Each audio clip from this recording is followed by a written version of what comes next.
Imagine a world where everything responds instantly, where cars drive themselves without delay, robots perform surgeries from thousands of miles away, and downloading an entire movie takes less than a second. That's the promise of the fifth generation of mobile networks, better known as 5G.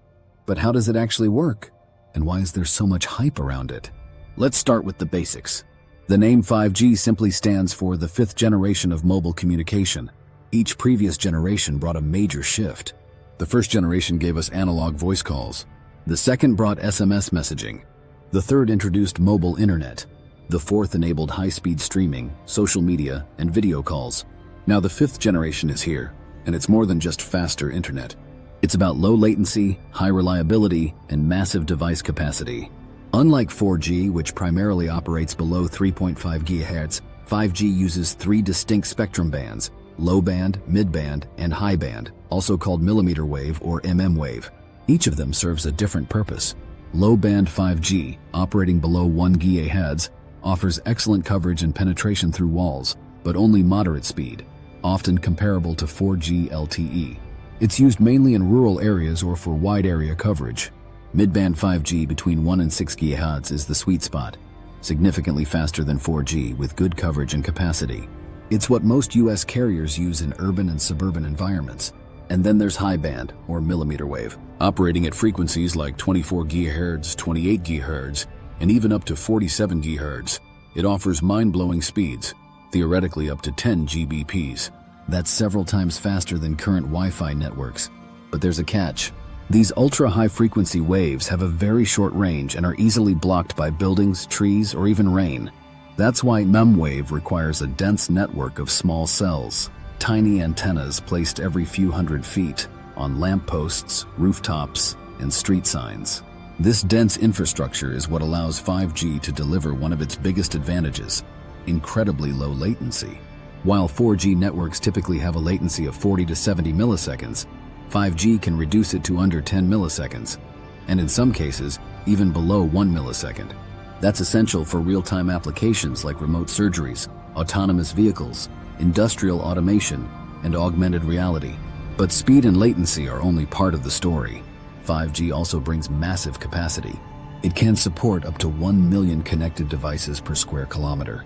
That's a game changer for smart cities and the Internet of Things, where everything from traffic lights to refrigerators can be online and communicating in real time. However, not all 5G is created equal. Right now, most carriers use what's called NSA, non-standalone architecture. That means the 5G network still relies on the 4G infrastructure in the background. Your phone may show the 5G icon, but the core of the network is still 4G.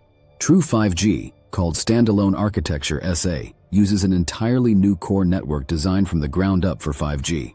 It's what enables ultra-low latency, network slicing, and full next-gen performance.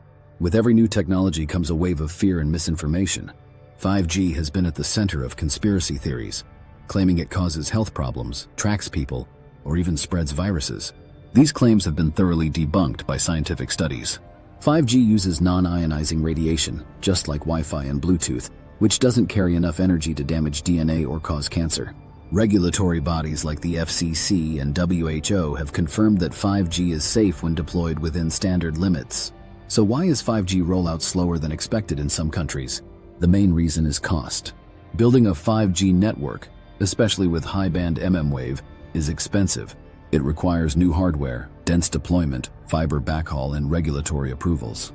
On top of that, geopolitical tensions have limited the use of Chinese equipment, further complicating deployment in some regions. Even with those challenges, 5G is expanding fast. As of 2025, more than 3.5 billion people worldwide have access to 5G, and the number is growing rapidly. The US, South Korea, China, and parts of Europe are leading the race, but full nationwide coverage will still take years, especially for the fastest high-band networks. Interestingly, 5G is not always the fastest option indoors. In many cases, Wi-Fi 6 can offer higher speeds and lower latency inside buildings, thanks to dedicated routers. But 5G wins in mobility, scalability, and the ability to connect massive numbers of devices, especially in outdoor and public environments. And the future? It's already in the works. The sixth generation, 6G, is expected to arrive around 2030 to 2035. It promises even faster speeds, lower latency, and more advanced use cases like holographic communication and fully immersive XR. But for now, 5G is the foundation. It's changing the way we work, communicate, and interact with the world. It enables technologies that were once science fiction, from self-driving cars to AI-powered factories. But like every tool, its impact depends on how we use it. Will we use it to build smarter cities and safer healthcare systems? Or will we lose control over the infrastructure that now connects every part of our lives? Subscribe us for more videos.